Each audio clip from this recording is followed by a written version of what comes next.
thank you, Indo-German Energy Forum, for inviting me. So I'll share my presentation now. Good morning or good afternoon, all the participants. So as Tobias said, I'm going to make a quick presentation on what is the overall landscape for C&I consumers for procuring renewable power in India. And it is a very interesting and thriving market with many consumers keen on buying more renewable power for lots of different reasons. Just a very quick introduction. So I'm from Bristow, India, which is a clean energy focused consulting company. Now we also issue a lot of research, collect a lot of data on the rooftop solar and other renewable power projects. A lot of that research is available on our website, bristowindia.com. So please go there and use that research. I think you will find it useful. So we work with all the stakeholders in the sector, and we've been doing lots of work, particularly in C&I renewables in the last 3 to 4 years as this market is beginning to grow. And we are also beginning to now finally do a lot of work with consumers, advising them on project feasibility studies, business models, policy landscape, and so on. So just to kind of give you the whole context, the total C&I power demand in India is about 80 gigawatts, and this demand is growing very roughly at about 5 to 6% per annum on an average. Now, what you can see is that almost 2/3 or more than 2/3 of the total power is procured from the DISCOMs or the local distribution companies, the utilities which in India are organized as monopoly businesses. So these are companies who provide you power over the grid, and as a consumer, you don't have a choice of a monopoly. So you are stuck with a DISCOM in your region. And like Tobias said, the C&I tariffs in India is being distribution provide cheap power to the residential and the agricultural consumers and charge much higher tariffs to C&I consumers. So which means that the C&I tariffs in India are actually some of the highest in the world at about anything between 8 to 10 or 12 euro cents. And that is one of the major incentives for the consumers to look for alternative sources of power. The other main sources you see on this slide are, one is the power exchanges, and then the second is long-term open access. So these are off-site private power projects wherein the larger consumers with a connected capacity load of more than 1 megawatt, they can buy power from any power generator anywhere in the country and wheel that power over the grid. Of course, there are terms and conditions for doing so, but that is a route also available to the C&I consumers. Finally, many of the larger consumers, in particular, companies like steel producers, petrochemical plants, cement plants, etc., they have a very large captive thermal power plant. So that is a pretty substantial procurement source. And finally, rooftop solar, as you see at 1% in this slide, is also beginning to grow. So the point is that the options for C&I consumers to procure power in India are, I would say, somewhat limited in comparison to the other countries. There are no structures like virtual power purchase agreements, which have become very popular in the US and Australia, etc., being used right now. Also, you can only buy conventional power or the blended power over the grid from the DISCOMs. You don't have a choice of buying renewable power. So the only two choices for buying renewable power for the C&I consumers are the long-term open access and rooftop solar. This Tobias already mentioned.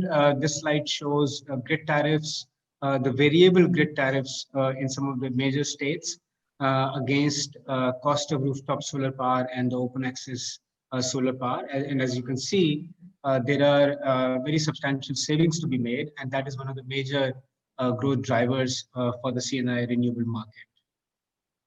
Now, looking at the drivers, so the number one driver is the financial savings. But equally, we see very strong driver emerging in the form of internal mandates from companies and their investors who are increasingly saying that they want to decarbonize and reduce their carbon emissions. Many companies are saying that they want to adopt 100% renewables by a certain date usually between 2025 and 2030. So they want to buy much more renewable power. And then the government has mandated some of the larger consumers to procure a fixed percentage of their total power need in the form of renewable power purchase obligation from renewable sources. And that RPO target, it varies from state to state. Very broadly speaking, that is, it very usually at present, it is about anything between 10 to 15% across the country. Now, as against this, the choices available to the CNI consumers for buying renewable power: one, rooftop solar, and second, open access solar and wind. There is a new window which has opened recently, just 1 month ago. Indian regulator has allowed renewable power to start trading on the exchanges. So still very new, very, very early days. We see some challenges in the way the trading windows are structured and the kind of pretty onerous forecasting and scheduling requirements. But we do believe that over a period of time, there will be more flexibility in this window, and which will provide another avenue for the consumers. Finally, there is something called renewable energy certificates in India. These are certificates issued to RE power generators. So the consumers can buy these certificates if they're not able to consume direct RE power. But the problem is that the supply of these certificates is very limited and the prices are very high. So many consumers are not keen on this option anymore. So coming to the two main options, rooftop solar and open access are both, as you can see from this slide, they've been growing very rapidly up until last year. Last 1 year or about 18 months, we've seen some challenges because of one, solar import duties being imposed by the government, and two, some of the policies and procedures around connection to the grid being changed in some of the states. So there has been a little bit of uncertainty over the last 18 months or so, but we do believe that this is a temporary trend, part of the kind of growth phase of this market. And we strongly believe that there's a very huge growth potential given how rapidly the consumers want to decarbonize. A quick comparison between these two main options. Rooftop solar is typically constrained by the amount of space that is available within the premises. Typically, most consumers can only buy about 10 to 15% of their power from rooftop solar. Open access, in contrast, is virtually unlimited. In rooftop solar, the main risk is obviously you are installing a plant on the roof, which may or may not be structurally sound. But in open access, while you don't have the roofing issues, the issues are, the developers need to find suitable land and transmission connectivity, which can be a very long time gestation process in India. Cost-wise, there's not much difference between them, except that in open access, currently the state governments are providing a lot of incentives on grid user charges, and when these grid user charge exemptions are being withdrawn, there is a risk that cost of open access power will increase over the next few years. Finally, as I said, the distribution companies, they charge CNI consumers higher tariffs. So they are in effect opposed to the growth of these two options. So there is a little bit of resistance from them, some adverse policy changes coming through, which need to be navigated and managed carefully. From the government's perspective, the government is offering and trying to support this market, but then there are also various challenges. As I said, there are tax benefits in terms of accelerated depreciation, concessional GST or the VAT rate. There is concessional debt financing for rooftop solar for CNI consumers. Net metering connection is free right now in almost all parts of the country, but there is a risk that more grid user charges will be imposed in future.